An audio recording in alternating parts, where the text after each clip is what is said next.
দিওয়ালির ঠিক আগে যখন তার ঘরে এরকম আলো ঝলমল করছে, ঠিক তখনই ব্যক্তিগত কাজে যখন শহরের বাইরে ছিলেন, সে সময় শুক্রবার দুপুরে তার কাছে এসেছে খবরটা। এনকেডিএর চেয়ারম্যান হচ্ছেন কলকাতা শহরের প্রাক্তন মহানাগরিক শোভন চট্টোপাধ্যায়, যিনি এই মুহূর্তে জি 24 ঘন্টার মুখোমুখি। শোভনবাবু, প্রথমেই মানে অভিনন্দন নতুন দায়িত্বের জন্য।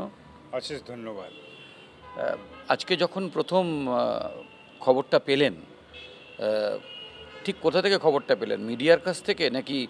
মিডিয়ার কাছ থেকেই অনেকে জিজ্ঞাসা করছেন, তা তখনও আমি বিষয়টাকে ঠিক অনুধাবন করতে পারছিলাম না।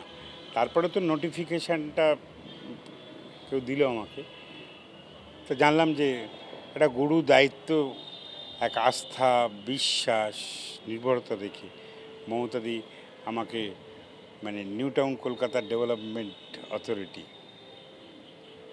এই এনকেডিএর দায়িত্ব, এই নতুন শহর, এটার সঙ্গে পৌর পরিষেবার সামঞ্জস্য সম্পূর্ণভাবে একমত। এবং আমি ধরুন দীর্ঘ 40 বছর কলকাতার একেবারে মাটির কাছ থেকে যখন কাজ করতে শুরু করেছিলাম কাউন্সিলর হিসেবে, তখনও মমতাদি 1984 সালের ডিসেম্বর মাসে মমতাদি মেম্বার অফ পার্লামেন্ট হয়। 1985 সালের পৌর নির্বাচনে উনি আমাকে বললেন, তোমাকে প্রতিদ্বন্দ্বিতা করতে হবে, এবং সেই থেকে যাত্রা শুরু। তার পরবর্তীতে কখনো বড় কমিটির চেয়ারম্যানের দায়িত্ব তিনিই বলেছেন যে এইটা রইল ফিক্স আপ। যখন 2000 সালে মেয়র পরিষদের দায়িত্ব, তখনও উনি ঘোষণা করলেন আচমকাই যে মেয়র পরিষদের মধ্যে শোভন থাকবে। কলকাতার মেয়র হিসেবেও ঠিক একইভাবে বিধানসভার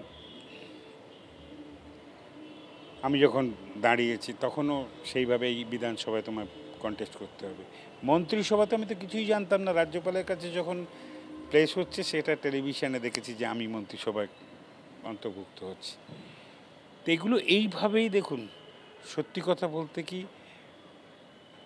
বাবা মার জন্ম হওয়ার পর শিক্ষাগত যোগ্যতা 84 সালে কনক্লুড করার পর এই 85 সাল থেকে দীর্ঘ সময় যে কাজ করা এবং কাজের মধ্যে যে দায়িত্ব, সেটা মমতাদি সিদ্ধান্ত নিত, দায়িত্ব দিত, আমি সিনসিয়ারলি সেটাকে ইমপ্লিমেন্ট করতাম। মনে প্রাণে জীবন দিয়ে যেভাবেই হোক মানুষের কাছে পরিষেবা পৌঁছে দেব।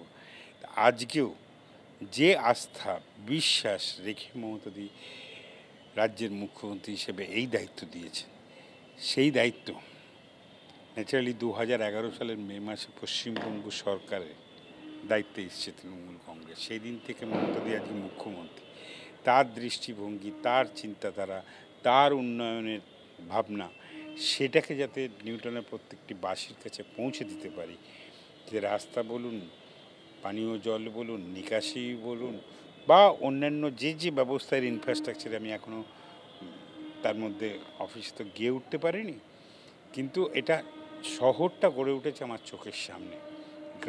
গ্রামাঞ্চল ছিল, জ্যাংড়া থেকে শুরু করে সেই ভাঙড়ের কোল পর্যন্ত। তা সেই পর্যায়টুকুনি আমি সীমারেখাটা জানতাম, কিন্তু তার ভেতরে ঢুকে কাজ করতে হবে। সেটা যখন করতে হবে, সেটাকে সেই সিনসিয়ারলি নতুন শহর মানুষের কাছে একটা স্বপ্নের শহর হোক, এটা ভীষণভাবেই আমাকে সিনসিয়ারলি করতে হবে। এই দায়িত্ববোধটা কিন্তু আমাকে সচেতনভাবে নিতেই হবে। এই কোয়েশ্চেন পেপারটা, এর আগের কোয়েশ্চেন পেপারটা আমি যেটা 1985 সালে আপনি কাউন্সিলর হলেন প্রথম, 2010 থেকে 18 তৃণমূলের যখন মাথায় মুকুট, সেই মুকুটের যে বিভিন্ন পালক জুড়েছে পুরো পরিষেবায়, সেগুলো আপনার হাত ধরে হয়েছে। তো এবার যখন ঘর বাপসি হচ্ছে আপনার, আপনি দলে ফিরছেন এবং নতুন দায়িত্ব নিয়ে, তখন এই প্রশ্নপত্রটা কতটা চ্যালেঞ্জিং? দেখুন, আপনারা বলছেন আমার জীবনের যে ব্লান্ডার, সেটা হলো ভারতীয় জনতা পার্টিতে জয়েন করা। এটা আমি ঘটেছে, এই ভুলটা আমি যদি না বলি এই হিমালয়ান ব্লান্ডার, তাহলে কিন্তু আমি মনে করি যে এই যে ঘরবাস বলছেন, মনে প্রাণে ধমনীতে শিরায় এই যারা সরকার চালাচ্ছেন তৃণমূল কংগ্রেস, মমতাদির বিষয় সম্পূর্ণটাই কিন্তু সেই রক্তটা সেইভাবে আমাদের বলছে। তার কিভাবে কি করা যায় না করা যায়, কিভাবে আমি যুক্ত আছি না আছি, সেটা আমি নিজেই জানি। আর যেভাবে যা কাজ করেছি কোথাও ইমপ্লিমেন্ট হতে সেটা সেখানেই জানে। আপনি নিজেই বলছেন ভারতীয় জনতা পার্টিতে যাওয়া একটা ভুল সিদ্ধান্ত ছিল। এবার যখন কলকাতা শহর 23শে সেপ্টেম্বর জলের তলায় চলে গিয়েছে, প্রায় সাবমার্জ, পুরো পরিষেবা নিয়ে হাজারো প্রশ্ন উঠছে, তার দুদিনের মধ্যে অভিষেক বন্দ্যোপাধ্যায় তিনি আপনাকে ডেকে পাঠিয়েছিলেন এবং তারপর সম্প্রতি মুখ্যমন্ত্রীর সঙ্গেও আপনার দেখা হয়েছে। তো তখনই কি আপনি আভাস পেয়েছিলেন যে এবার পুরনো সৈনিককে আবার ব্যাট নামানো হচ্ছে স্লগ ওভারে খেলার জন্য? এই যে 23শে সেপ্টেম্বর আপনারা কলকাতা শহর জলের নিচে চলে যাওয়া, বাট 200 মিলিমিটারের বেশি যে বৃষ্টিপাত হয়েছিল একটা অল্প সময়, আমি বারান্দায় দেখে দেখে আমি শুতে যেতে পারিনি। আমি আপনাকে বলি যে আমি 1978 সালের বন্যা আমি দেখেছি, তখন যদিও বেহালা মিউনিসিপ্যালিটি ছিল। তারপরে 1986 সালে আমি দেখেছি কলকাতা আউট অফ কন্ট্রোল চলে যাওয়া। আর 1986 সালের পর 1995 সালের ততটা কিন্তু কলকাতা শহরের বহন ক্ষমতা যেটা ছিল, আর যে অস্বাভাবিক বৃষ্টিপাত, সেই জলটা তো জমলো, আপনারা দেখলেন জল কলকাতা কত তাড়াতাড়ি জল মুক্ত হয়ে গেল সেটাও তো আপনাদের অনুধাবন করতে হবে। যে কলকাতা শহরের জল শহর জলের নিচে গেল, কত তাড়াতাড়ি জল মুক্ত হলো, সুষ্ঠুভাবে দুর্গাপুজো কেটে গেল। আমার প্রশ্ন সেটা নয়, মানে তার ঠিক ওই জল নেমে যাওয়ার সময় অভিষেক সঙ্গে যখন আমার কথা হলো, আমার জীবনের একটা অন্য ধরনের অভিজ্ঞতা। আমি অভিষেককে, দেখুন অভিষেকের যা বয়স তার চেয়ে বেশি দিন আমি জনপ্রতিনিধি, কিন্তু সেই অভিষেকের সঙ্গে আমার ওতপ্রোতভাবে যোগ। সেই যোগ থাকার ফলে ওর সঙ্গে বসবার 3 ঘন্টা আমরা বিভিন্ন বিষয়ে যা আলোচনা করি, যে দৃষ্টিভঙ্গি দেখেছি, that's impressed me like anything. এবং আমি, ও যে এক্সপ্রেস করেছে আমিও তো আমার এক্সপ্রেশন দিয়েছি। আর তার ফলাফলে মমতাদি আজকে, মমতাদি তো আমাকে জানি মানে শিরায় শিরায়, সন্তানের মতন বলুন, ভাইয়ের মতন বলুন, মমতাদি তো মানে এই ছোট্টবেলার থেকে মানে 1984 সালে যখন উনি ভারতবর্ষের পার্লামেন্টে প্রথম মেম্বার অফ পার্লামেন্ট হলেন যাদবপুর থেকে, তখন আমি বেহালাবাসী, যাদবপুরের একটা অংশ। কিন্তু তার আগে 1979 সালে আমি যখন বেহালা কলেজের ছাত্র, তখন মমতাদি ছাত্রনেত্রী হিসেবে কলেজ নির্বাচনে আমাদের হয়ে বক্তৃতা রাখতে যেতেন। তো উনি আমাকে জানেন, তো ওই পরিবারের আমি একটা মানে অঙ্গাঙ্গিভাবে যুক্ত হয়েছিলাম। মাসিমার ভালোবাসার থেকে শুরু করে মমতাদি ভালোবাসা এবং পরিবারের প্রত্যেক সদস্যের সঙ্গে আমার যে একটা যোগসূত্র প্রত্যেক বছর, সেটা কখনোই মনের মধ্যে থেকে আমরা বিচ্ছিন্ন করিনি। ন্যাচারালি মমতাদি এত বড় আস্থা, এত বড় বিশ্বাস এই সময়টা, ধরুন এই টাইমের মধ্যে যেভাবে রেখেছেন, তা সেই মর্যাদা, সেই বিশ্বাসের মর্যাদা, আস্থার মর্যাদা দেওয়া, এই রাজারহাট নিউ টাউন বলে আমরা যেটাকে জানি, যেটা আমার চোখের সামনে অ্যাকুইজিশন হয়েছে, তার চোখের সামনে আস্তে আস্তে বড় হয়েছে, এত বড় বড় ইমারত ওখানে গড়ে উঠেছে, বহু মানুষ ওখানে বসবাস করতে শুরু করেছেন, সব ধরনের ব্যবস্থা ওখানে আস্তে আস্তে প্রভিশন হতে শুরু করেছে। তার দায়িত্ব আমাকে সামলাতে হবে। এটা নতুন শহর পরিকল্পনার সঙ্গে, কলকাতা তো 100 বছরের পুরনো, সেটাকেও কিভাবে চালাতে হবে আমি আশা করি সামগ্রিকভাবে সিনসিয়ারলি আমার অভিজ্ঞতা কাজে লেগে আমি আপ্রাণ চেষ্টা করব। আপনি 78 সালের কথা বলছিলেন, 86 সালের কথা বলছিলেন, 95 সালের কথা বলছিলেন, যে সময় শহরের পুরসভা, কলকাতা শহরের পুরসভা আপনাদের হাতে ছিল না। কিন্তু আপনার কাছে সময় যখন, আপনাদের সময় যখন পুরসভা এলো এবং 2010 থেকে 18 আপনি মেয়র ছিলেন, সে সময় কিন্তু পুরো পরিষেবা বা পুরসভার যে অন্যান্য পরিষেবা সেগুলো কিন্তু আজও প্রশংসিত হয়। তো সেখান থেকে কোন 3টে জিনিস আপনি এই এনকেডি এর কাজ করতে গেলে আপনার অভিজ্ঞতা থেকে কোন তিনটে জিনিস দেখুন, সেখানে অ্যাপ্লাই করবেন? এনকেডি এর মধ্যে রাজারহাট নিউ টাউন যে নতুনভাবে গড়ে উঠেছে তার মধ্যে যেতে গিয়ে নিশ্চয়ই কিছু আমার চোখে এসছে। এর বিস্তার সেই ভাঙড়ের কোল থেকে ভিআইপি রোডের জ্যাংড়ার সামনে থেকে এই জায়গা থেকে শুরু করে চিনার মোড় থেকে শুরু করে সমস্ত জায়গাটায় সবটাই কিন্তু আমাদের ঘোরাফেরার মধ্যে ছিল।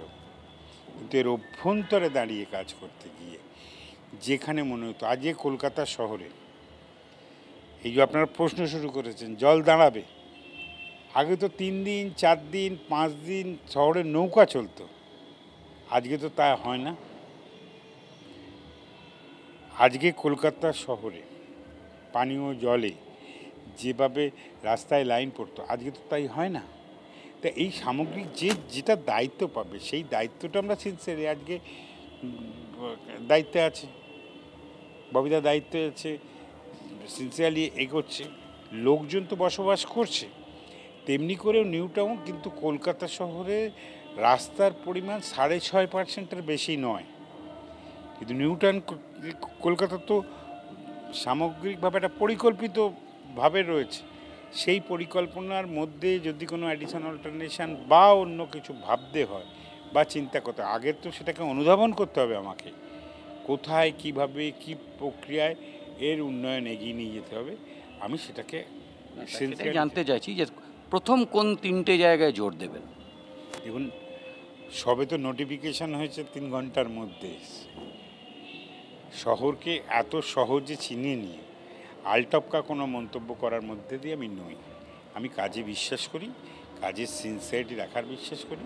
আর যিনি আস্থা রেখেছেন তার স্বপ্নটাকে বুঝি, তার চিন্তাধারাটাকে জানি, তার বাস্তবায়িত করার যে জায়গাটায় যেভাবে তিনি ভাবেন সেই মমতা দিদির ভাবনাটাকে ডেফিনেটলি এই যে অভিষেক আজকে এখানে ক্যাটালিস্টের ভূমিকা বা যেভাবে দল পরিচালনা করছে, সে বলছে যে কাজের ভিত্তিতে সমস্ত, তা কাজের ভিত্তিটা কীভাবে তৈরি হবে এবং কেমন সিনসিয়ারলি করতে পারি সেটার দিকে নিশ্চয়ই আমি সচেষ্ট থাকবো। শেষ দুটো প্রশ্ন। এক হচ্ছে যে এই যে আপনি যে দায়িত্বটা পাচ্ছেন, এনকেডি এর দায়িত্ব, চেয়ারম্যান হিসাবে আপনি সে দায়িত্বে আসছেন, তো সেই দায়িত্বে আপনাকে যখন এই কাজের কথা, যে কাজের ভিত্তিতে দল, যখন এরম একটা কাজের মানুষকে যখন আবার অন্য একটা তৈরি হওয়া শহরের উন্নয়নে কাজে লাগানো হচ্ছে, তো সেই লক্ষ্যে আপনি যেটা বললেন একটু আগে যে বিজেপি যাওয়া আমার ভুল ছিল, তাহলে বিজেপি কি এরকম একটা কাজের মানুষকে কাজে লাগানোর কোনো পরিকল্পনাই করে না, তারা কাজের মানুষটাকে চিনতে ভুল করেছে? দেখুন, আমি এই সমস্ত ভুল সিদ্ধান্তটা ছিল আমার, আর সেটাকে নিয়ে আমি আলোচনাও করতে চাই না। আমি সত্যিই ক্ষমাপ্রার্থী। এই বিষয় নিয়ে পর্যালোচনা করা আর মানসিকতাও আমার নেই। আর শেষ প্রশ্ন, যে যখন 26-এর ভোট দরজায় কড়া নাড়ছে, বিরোধীদের নানা রকম প্রশ্নবাণে জর্জরিত সরকার, সেই সময় আপনি নতুন ইনিংস খেলতে চলেছেন। সেই নতুন ইনিংস আপনাকে কাছে কতটা চ্যালেঞ্জিং এবং আপনি কতটা আস্থাশীল যে আপনি পুরো এটাই একটা গেম চেঞ্জার হবে এনকেডিএতে আপনার সংযোগ এবং আপনার যে নতুন প্রয়াস? দেখুন, এই সমস্ত প্রশ্নবান বলছেন, যারা প্রশ্নবান করছেন তারা টেলিভিশনের পর্দায় আছে, তারা মিডিয়ার সামনে বলছেন, কিন্তু সত্যি কথা কি বাস্তবিক ক্ষেত্রে গ্রামের অভ্যন্তর থেকে অভ্যন্তরে যখন যাই তখন আমরা দেখি যে আগে গেলে মানুষ রাস্তায় হাঁটতে পারত না, আজকে সেগুলো বাঁধানো রাস্তা হয়েছে, পিচের রাস্তা অভ্যন্তর থেকে অভ্যন্তরে পৌঁছে গেছে, বাঁধানো রাস্তা অভ্যন্তর থেকে অভ্যন্তরে, পানীয় জলের ব্যবস্থা থেকে শুরু করে, আর যেভাবে গভর্নমেন্টকে ডিপ্রাইভ করা হয়েছে বা হচ্ছে আজকের দিনে, বাংলার বাড়ি থেকে শুরু করে 100 দিনের কাজ। কারণ আমি তো এই তৃণমূল কংগ্রেসের মধ্যে 42টা বিধানসভা কেন্দ্রের মধ্যে কাজ করেছি। আমি তো জানি যে আমার বাড়ি প্রকল্প, আমি নিজে হাউসিং মিনিস্টার ছিলাম, তা সেখানটায় দাঁড়িয়ে যেভাবে ডিপ্রাইভ করা হচ্ছে, আজকে যারাই ডিপ্রাইভ করছে তারাই প্রশ্নচিহ্ন চাইছে। আর যে সমস্ত প্রশ্নচিহ্ন বলছেন সেই প্রশ্নচিহ্নগুলো কোনো দাগ কাটতে পারবে না বাংলার মানুষের আস্থা, বিশ্বাস একদিনে মমতাদি অর্জন করেনি। দীর্ঘ আন্দোলন, আক্রান্ত মানুষের পাশে দাঁড়ানো, বিপর্যস্ত মানুষের পাশে দাঁড়ানো, মানুষের কাছে দাঁড়িয়ে কি করে কাজ করতে হয় সেটা মমতাদির পাশে থেকে আমি ওতপ্রোতভাবে শিখেছি। আর উন্নয়নের পরিকল্পনা, মানুষের অসুবিধে কোথায়, সেই অসুবিধে কীভাবে সমাধান হবে প্রত্যেক মুহূর্তে, শুধুমাত্র কতকগুলো সমালোচনা করা সহজ জানেন তো, কিন্তু সেই কাজটাকে সমালোচনাগুলোকে যেগুলো ওয়েস্ট পেপার বাস্কেটে যাওয়া উচিত বলে আমি মনে করি, আর যেগুলো প্রকৃত সমালোচনা তো হবেই, যে কাজ করে তারই সমালোচনা হয়। আর সেই জায়গায় দাঁড়িয়ে মানুষের কাছে মানুষের যে প্রয়োজনীয়তা সেগুলোকে সমাধান করতে করতে এগিয়ে যাওয়া সেটা খুব কঠিন, যেটা কিন্তু পশ্চিমবাংলার এই সরকার করেছে এবং মানুষের রায় আগামী দিনে সেটা প্রতিফলিত হবেই। অর্থাৎ নতুন দায়িত্ব পাওয়ার সঙ্গে সঙ্গেই শোভন চট্টোপাধ্যায় কিন্তু তার যে উন্নয়নের অঙ্ক সেটা শুরু করে দিয়েছেন এনকেডিএকে ঘিরে, এবং তিনি আশাবাদী আগামী দিনে বিরোধীদের সব সমালোচনা ফুৎকারে উড়িয়ে গিয়ে রাজ্যে শাসক দল এবং এনকেডিএর উন্নয়নই তার লক্ষ্য এবং স্বপ্ন হয়ে দাঁড়াবে। ক্যামেরায় শুভ্রর সঙ্গে দেবাঞ্জন, জি24 ঘন্টা। বাংলার আওয়াজ, বাঙালির আবেগ, জি24 ঘন্টা।